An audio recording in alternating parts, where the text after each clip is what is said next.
नमस्कार। आज आमर ये कोविड संबंधी आलोचना भितर को दुई तीनोटी भारी गुरुत्वपूर्ण विषय आम आनीचु। सेटा हूँ जे कोविड जदिओ आम राज्य रे बा देश रे टिके कमिबा को आरंभ करिछि, तथापि कोविड परवर्ती समस्या गुड़िक आम पई आउ गोटे समस्या आनी थोइछि।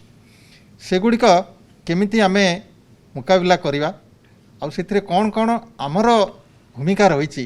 से बाबद में आज आलोचना करने बा जनसाधारण को अवगत करने आम सहित दुई जन वक्ता उपस्थित अच्छा। प्रथम पर्यायर मु आमंत्रण करुछि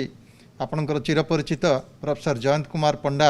जे कि internal medicine SC medical college head of the department अच्छा, सहित प्रथम पर्यायर आलोचना करवा।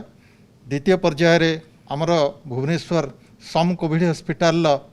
Critical care unit head of the department professor Banambar Ray आम सहित आसवे। प्रथम पर्यायर प्रोफेसर जयंत पंडा सहित आलोचना आरंभ करवा। प्रोफेसर पंडा, मु आपन पाख प्रथम प्रश्न नहीं आसूची जे कोविड परे साधारणतः कौन कौन जटिलता आमर देखा जाउची बा देखा जिबार संभावना रही से बाबद रे टिके हमको अवगत कराइबे। जो माने ये जो कोविड-19 रो रक्षा पाउछंती बा सुरक्षित हुई घर को जाउछंती, तापरे आमे देखुचे से मानक भितरु किछि लोकंको पाखरे अति शीघ्र अवश होई पड़िबा, राति रे निद न हबा, भोक कमी जिबा, छाती बथा हबा, काश हबा और धईसई लागिबा, पेट काटिबाठू पतला झाड़ा हबा बा कोष्ठकाठिन्य हबा, मुंड बिंधा हबा, चिड़चिड़ा लागिबा, जिनस मने न रहिबा और विभिन्न प्रकार लक्षण जहाँकि आमर खाद्यनली आमर एंडोक्राइन बा अंतस्रावी आमर हृत्पिंड और तासह स्नायविक सिस्टम साथी रिलेटेड ताहा देखा दे थाए। ताकू आमे साधारणतः पोस्ट कोविड बा लॉन्ग कोविड रो आख्या दे थाउ। एठी दीटा कथा आपन कहले, गोटे हूँ आम कथा कहूँ जे पोस्ट कोविड बा कोविड परवर्ती जटिलता, आ गोटे हूँ लंग कोविड बा दीर्घमियादी कोविड जहाँ को आम कहीपर। ये दीटा जाक कौन सामान जिनस ना एथिरे किछि फरक अच्छी? क्या आम प्रकृत में दीर्घमियादी कोविड बोली कहबा? कोविड परे जो सब लक्षण रही थाए ताहा जदि 3 मास बा पाखापाखि 12 सप्ताह जाए रहे ताकू आमे दीर्घमियादी कोविड बा लॉन्ग कोविड कही थाउ बा पोस्ट कोविड सिंड्रोम कही थाउ। एई साधारण लक्षण सब कोविड परे मासेरु 2 मास भितरे कमी जाई थाए, किंतु किछि लोक एई लक्षण सह से माने लॉन्ग कोविड अवस्था को जाई थांती और ता परे मध्य चिकित्सार आवश्यकता करि थांती। अच्छा, कोविड परवर्ती जो जटिलता सब अच्छी विभिन्न प्रकार जटिलता ताको आमे मुख्यतः केते भाग रे विभक्त करि परिबा? आमे जानिचे कोविड मुख्यतः आमर निश्वास प्रश्वास छाती और श्वासनली को आक्रांत करिथाए। तेणु अनेक कोविड परर समस्या यही श्वासनली संपृक्त होई थाए, जेमति कि काश हबा, छाती कष्ट हबा, धईसई लागिबा, रोगी किछि बाट चलिले बा सीढ़ी चढ़िले हालिया हो जिबा और तार ऑक्सीजन सैचुरेशन कमी जिबा। एई सब लक्षण हला आमर श्वासनली संपृक्त। ता छड़ा अनेक रोगी अन्य सबु लक्षण रे पीड़ित होइथांती, जेमिति कि मुंड बिंधा हवा, चिड़चिड़ा लागिबा, निद न हवा, जिनस भूली जिबा बा मानसिक अवसादग्रस्त हवा, जोटा कि आम न्यूरोसाइकियाट्रिक प्रॉब्लम्स कही थाउ। भोक न हवा बा बेसी भोक हवा, यह देखा देछि किछि लोकंर ओजन कमी जाउछि, किछि लोकंर ओजन बढ़ी जाउछि। ता छड़ा जो मानकर हृत्पिंड आक्रांत हुए तांकर हृत्पिंडर स्पंदन बढ़ी जिबा, छाती धड़धड़ हवा, छाती कष्ट हवा ताहा मध्य देखा देछि। एई सबु खाद्यनली, हृत्पिंड, अंतस्रावी, स्नायविक, मानसिक एई सबु लक्षण को आमे जदि गोटे भागे रखिबा, श्वासनली जनित लक्षण को अन्य भाग रे रखि परिबा। अच्छा, एठी आपण तो बहुत दिन धरी काम कलेनी एससी मेडिकल कॉलेज रे, सेठी बहुत रोगी आसुचंती। आपण अभिज्ञता कहिबे जे यही जो पोस्ट कोविड कॉम्प्लिकेशन बा कोविड रे परवर्ती जटिलता देखा होची, को प्रकार रोगी बा को बयसर बा को ग्रुप कैटेगरी रो रोगी माने एथिरे बेसी आक्रांत होबार देखा होची? आमे प्रायतः देखुचे वयस्क लोक महिला और जो मानकर गुरुतर रोग रही जेमितिक से माने अनेक दिन धरी आईसीयू रे बा वेंटिलेटर रे चिकित्सित अछंती 2-3 सप्ताह परे बा एक मास परे डाक्तरखाना आसुछंती सेमानक क्षेत्र रे एई जो लॉन्ग कोविड सिम्पटम्स हबार संभावना बेसी रहुची। ता छड़ा जो मानकर कोमॉर्बिडिटीज अच्छी बा जटिलता अच्छी जहाँकि डायबिटीज हो पारे, हृदरोग हो पारे, किडनी रोग हो पारे, श्वास हो पारे, कैंसर हो पारे बा कौन कोलाजन भास्कुलर डिजीज हो पारे। यही सब रोग थिले वयस्क लोक होइथिले बा गुरुतर होई अनेक दिन चिकित्सित होइथिले बा प्रथमरु बेसी लक्षण युक्त होई अति शीघ्र सामान्य मध्यमरु गुरुतर अवस्था को जाइथिले सेमानकर पोस्ट कोविड लक्षण आसे और से माने बेसी दिन चिकित्सा आवश्यक करथांती।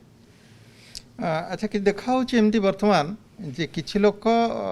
प्रथमे एडमिशन होउचंती आपाततः भल हो जाउचंती डिस्चार्ज भी हो जाउचन घर को पुणी किछि दिन पर से मानक पाखरे लक्षण प्रकाश पाउची पुणी आसी से माने द्वितीय बार डाक्तरखाना एडमिशन होवा दरकार पड़ुची एमती काहे के होची जेहेतु आमर विभिन्न अंग प्रत्यंग यही कोविड जो आक्रांत होची प्रथमे आमे भावुथिले यह गोटे श्वासनली जनित रोग किंतु देखागला मस्तिष्क ठू ब्रुकक जाए यकृत ठारू आमर स्नायु समूह जाए समस्ते कोविड रे आक्रांत होउछंती। तो चिकित्सार प्रभाव रे से माने किछि मात्रा रे उन्नति करिथांती बा सामान्य अवस्था को आस्थांती और गला परे जेतेबेले तांकर निजर देहर रोग प्रतिरोधक शक्ति सेई भूताणुर जो अंश विशेष थाए देहरे ताको आक्रमण करे रोगी गुरुतर हबार संभावना थाए ताको आमे साइटोकाइन स्टॉर्म कहि थाउ। ताहा देखा जाए प्रथम सप्ताह रे भूताणुर प्रभाव देहरे रहे जेमिति कि ज्वर काश कफ छाती बथा धई सई रहिबा किंतु द्वितीय तृतीय सप्ताह रे ए साइटोकाइन स्टॉर्म आसी जाए देहर जो रोग प्रतिरोधक शक्ति भूताणु विरुद्ध रे युद्ध करबा आरंभ करंती और युद्ध जदि बेसी हो जाए बा डिस्प्रपोर्शनेटली लंबा हो जाए ताहले रोगी गुरुतर हबार संभावना थाए रोगी आवश्यक स्थले पुणी एडमिशन है आईसीयू को जीवार संभावना थाए। भल कथा गोटे कहले जे आउ टिके ताकू आमे प्रांजल करदबा जे रोगीर देह होची युद्ध क्षेत्र सेठी जो पक्ष शत्रु पक्ष हारू कि तार विपक्ष पक्ष हारू से किसी कहबार नहीं किंतु युद्ध जदि अति भयंकर है से युद्ध भूमि मध्य निश्चित भाव में क्षति हम से अनुसार आमर शरीर में क्षति होची जो कथा सार बुझेले मुझे जहाँ बुझिली एति। अच्छा वर्तमान आम जा जे पिला माने तो आमर आक्रांत होउचंती द्वितीय लहर बेले पिला मान क्षेत्र में भी कौन लंग कोविड देखा जाउची साधारणतः शिशु मानकर लंग कोविड कम देखा जाए तार कारण है तांकर जो रोग प्रतिरोधक शक्ति संपूर्ण भाव में विकसित हो न था तेणु जो द्वितीय पर्याय युद्ध तांको क्षेत्र में कम हुए किंतु तथापि देखा देइछि जो स्मेल टेस्ट चली जिबा बा अबस लागिबा छाती कष्ट हवा यह मध्य 4 सप्ताह रु 6 सप्ताह धरी से मानकु आक्रांत करिछि। अच्छा लंग कोविड भोगुवा बेले रोगी को कोविड अन्य को से कोविड संक्रमण करिवार केते दूर संभावना अछि जेतेबेले लंग कोविड फेज रे अछि रोगी से अन्य जन को रोग संक्रमण करि पारिबो कि आमे जानिचे जे कोविड रे आक्रांत हबार 12 दिन परे रोगी आउ संक्रामक नुहंती तेणु जेतेबेले एही आइसोलेशन बा एकांतवास संपूर्ण होइथाय बा रोगी 12 दिन परे लक्षण युक्त हेले मध्य आइसोलेशन रु बाहर को आस्थांती से माने आउ संक्रमण करिवार संभावना न थाए सेही परिस्थिति रे मु कहबी ए जो पोस्ट कोविड बा लंग कोविड रोगी संक्रामक नुहंती बा तांकोठु रोग व्यापीबार आशंका नाही। अच्छा ये गोटे कथा प्रश्न आसूची मन को जे जड़े लोक जे लंग कोविड भोगुची से प्रकृत रे लंग कोविड भोगुची ना नाई आउ थर कोविड संक्रमित होइछि ये दुईटा भितर आमे केमिति फरक जानिबा अनेके एही समस्या नहीं आस्थांती से माने भाबंती बोधे तांको आउ थरे कोविड हे गला कहीं ना किछि मात्रा रे ज्वर आसे छाती कष्ट हुए धई सई हुअंती तो से माने देखुचंती टीका नवा परे बा थरे कोविड हेइथिले मध्ये द्वितीय थर कोविड होउची तो से लक्षण नहीं आम पाखु आस्थांती एठी गोटे जिनस देखिबे एक्यूट फेज रे बा प्राथमिक स्तर रे साधारणतः रेस्पिरेटरी सिम्पटम्स बेसी होता है नाक बंद हवा काश हवा ज्वर हवा देह हाथ गोड़ छेचिकुटी हवा जहाँकि आम प्रोड्रोम कही था कि लंग कोविड रे पेशेंट पॉजिटिव हवार साधारणतः 2 ରୁ 3 सप्ताह पर देखा दिए से लक्षण और से एक्यूट फीचर्स न थाए ये जो ज्वर नाक बंद काश एगुड़ाक न थाए बाकी छाती कष्ट हवा अबस हवा धई सई लगे एगुड़ी को देखा जाए तापरे जदि आपण परीक्षा करेंगे तांकर विभिन्न केमिकल मार्कर्स जहाँकि आम कहू सीआरपी डी डाइमर आदि देखा जाए ताहा मध्य तांकर शटल डाउन कर जाए बा एक्यूट फेज रिएक्टेंट गुड़ाक बढ़ी न थांती तेणु रोगीर हिस्ट्री रु क्लिनिकल एग्जामिनेशन रु आमर बायोकेमिकल मार्कर्स रु आमे उपनीत हो जे ताहा एक सेकेंड अटैक बा यह गोटे पोस्ट कोविड। अच्छा ये जो लंग कोविड कथा आम कहूचे से पुणी मुक्त हाँपी संपूर्ण भाव में भल हाँपी रोगी की केते दिन समय लगिपारे? यह निर्भर करे जे से केते गुरुतर अवस्था रे पीड़ित अछंती जहाँ आम आलोचना कले जो माने सामान्य बा मध्यम रोगर आक्रांत होइथांती से माने अति शीघ्र भल हो जाइथांती किंतु जो माने गुरुतर रोग रे आक्रांत होंती अनेक दिन धरी वेंटिलेटर रे बा आईसीयू रे थांती बा सेमानकर छातीर अनेक अंश नष्ट हो जाइथाय बा परे साइटोकाइन स्टॉर्म रे आक्रांत होवार संभावना थाए तांको बेसी दिन लागे भल हवा पई किंतु साधारणतः अधिकांश लोक 1 मास रु 3 मास भितरे सुस्थ हो जाइथांती जो माने ता परे आवश्यक करती तांकर समस्या अनुजाई तांको परीक्षा करी चिकित्सा करा जाइथाय। धन्यवाद सर बहुत सुंदर भाव प्रांजल भाव में ये केते गुड़िए विषय आपन जहाँ आलोकपात कले से अनेक जिनिस आमको शिखा मिलला तेबे जनसाधारण पे गोटे कथा कहि बहुत गुरुत्वपूर्ण कथा जे ये जो लंग कोविड बा दीर्घम्यादी कोविड जहाँ कि कोविड रो परवर्ती अवस्था ताहा साधारणतः अधिक दिन धरी चिकित्सित होथुवा बा आईसीयू रे थिवा रोगी माने जार अन्यान्य जटिलता जमती कि डायबिटीज अच्छी अन्यान्य जटिलता सब रखी हृदरोग रही कि अन्यान्य रोग अच्छी से माने ही एथिरे बेसी संक्रमित हवा बा एथिरे पीड़ित होवार आशंका रही तेणु से बेसी सावधानता अवलंबन करने कथा आउ डाक्तर परामर्श अनुसार काम करने कथा। अच्छा बर्तमान आम जा द्वितीय पर्याय आलोचना चक्र को जहाँ मैं कहूली आम सहित उपस्थित अच्छा प्रोफेसर बानाम्बर राय जी कि सम अल्टीमेट क्रिटिकल केयर यूनिट्र हेड अच्छा मुख्य अच्छा जड़े भारी अभिज्ञ चिकित्सक आगु से all India institute of medical science रे काम करछंती अपोलो हॉस्पिटल ले दीर्घ दिन धरी काम करछंती बहु जड़े अभिज्ञ व्यक्ति तांकठार आम आहरी अनेक कथा शुणा। प्रथम प्रश्न नहीं सार पाख जावा जे सार प्रकृत में आमर ये जो आजिकल चर्चा होची एक्मो चिकित्सा बाबद रे लोक मैंने बहुत जानापी चाहते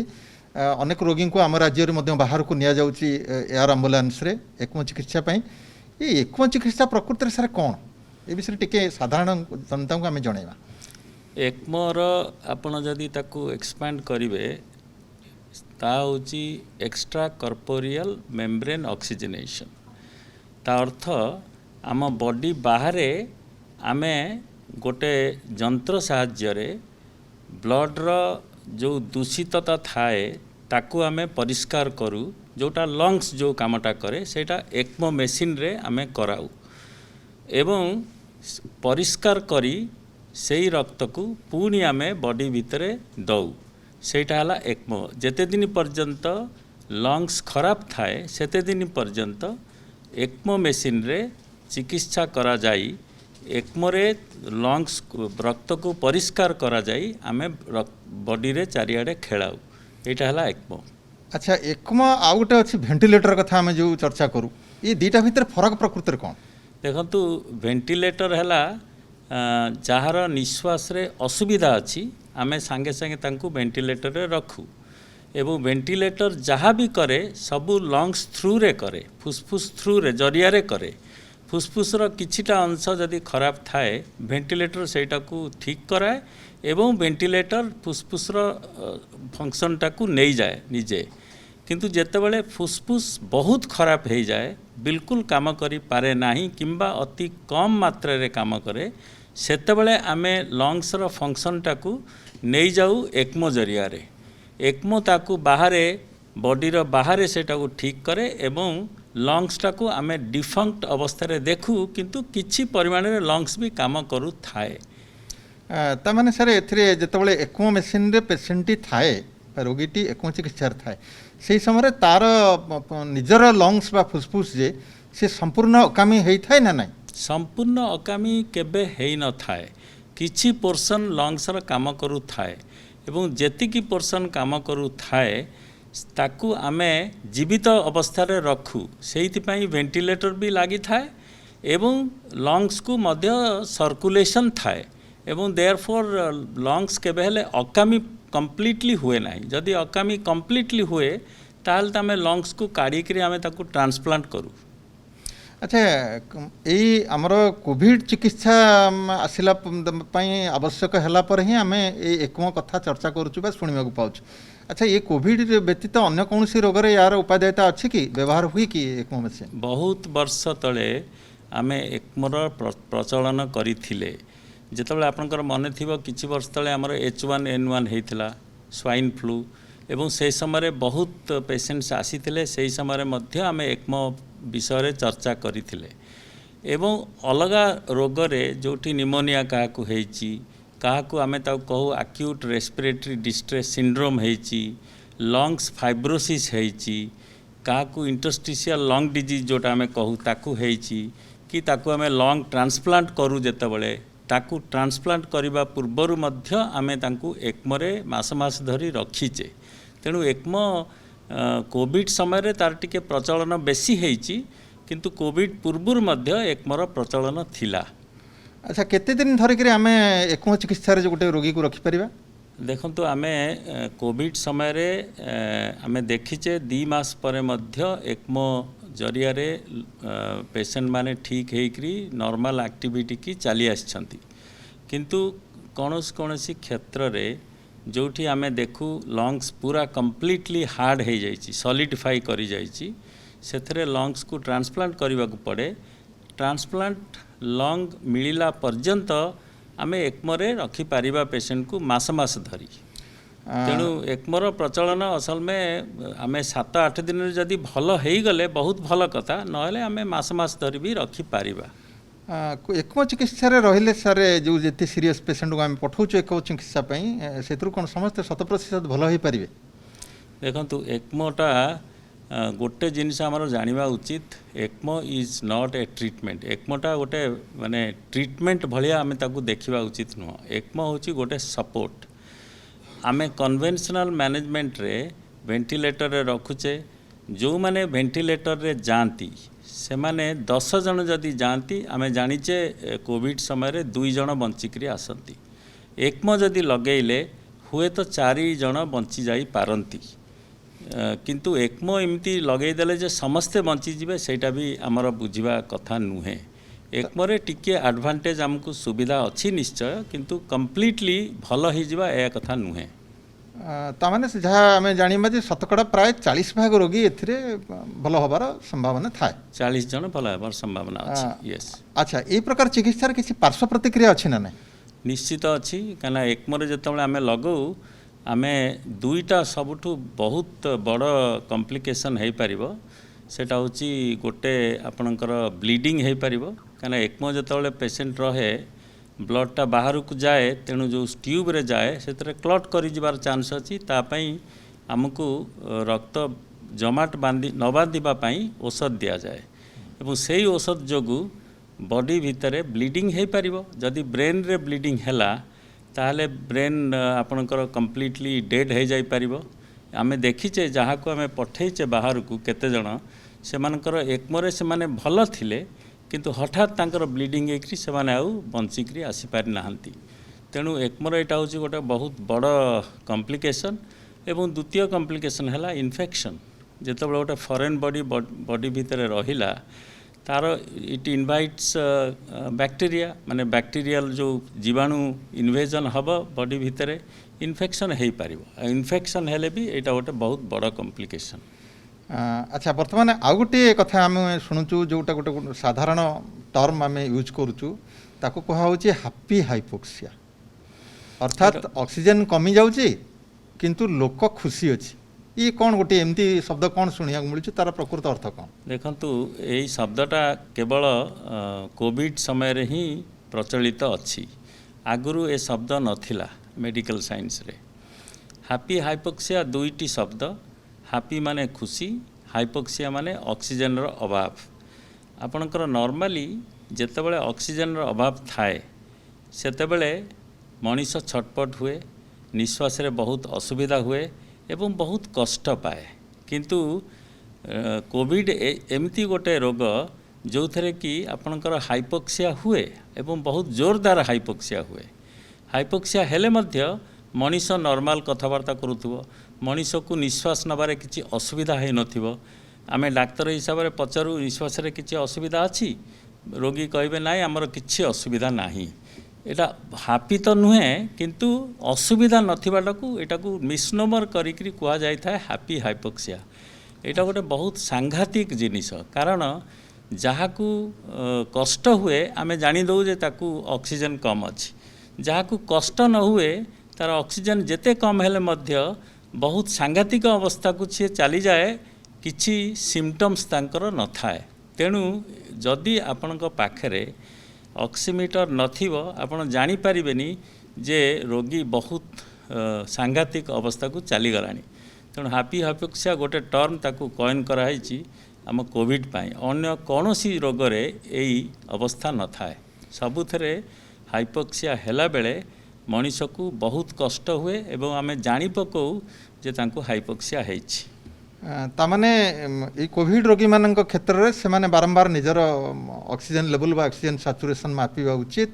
এই ହାପି ହାଇପୋକ୍ସିଆରୁ ରକ୍ଷା ପାଇବା ପାଇଁ ହେଲେ। ନିହାତି ଠିକ୍ କହିଲେ। ଧନ୍ୟବାଦ ସାର୍, ବହୁତ ସୁନ୍ଦର ତଥ୍ୟ ଗୁଡ଼ିଏ ଆପଣ ଦେଲେ ଆଜି ଆମର ସାଧାରଣ ଜନସାଧାରଣଙ୍କୁ। ଏଇ କେତେ ଗୁଡ଼ିଏ 2-3ଟି କଥା ଯାହା ଆମେ ଆଜି ଆଲୋଚନା କଲେ ଏଗୁଡ଼ିକ ଏବେକାର ଚର୍ଚ୍ଚାର ବିଷୟବସ୍ତୁ। ଏଥିରେ ଜନସାଧାରଣଙ୍କ ମନରେ ଆହୁରି ଅନେକ ପ୍ରଶ୍ନ ମଧ୍ୟ ଥିବ। ତେବେ ଯେତିକି ଆମେ ଆଜି ଏହି ସମ୍ବନ୍ଧରେ ସାର୍ମାନଙ୍କ ଠାରୁ ଶୁଣିଲେ ତାକୁ ଆମର ଦୈନନ୍ଦିନ ଜୀବନରେ ତାର ସତ୍ୟତାକୁ ଉପଲବ୍ଧି କରିକି ସେ ଅନୁସାରେ କାର୍ଯ୍ୟ କରିବା ପାଇଁ ମୁଁ ଭାଇ ଭଉଣୀମାନଙ୍କୁ ଅନୁରୋଧ କରିବି। ଧନ୍ୟବାଦ, ନମସ୍କାର।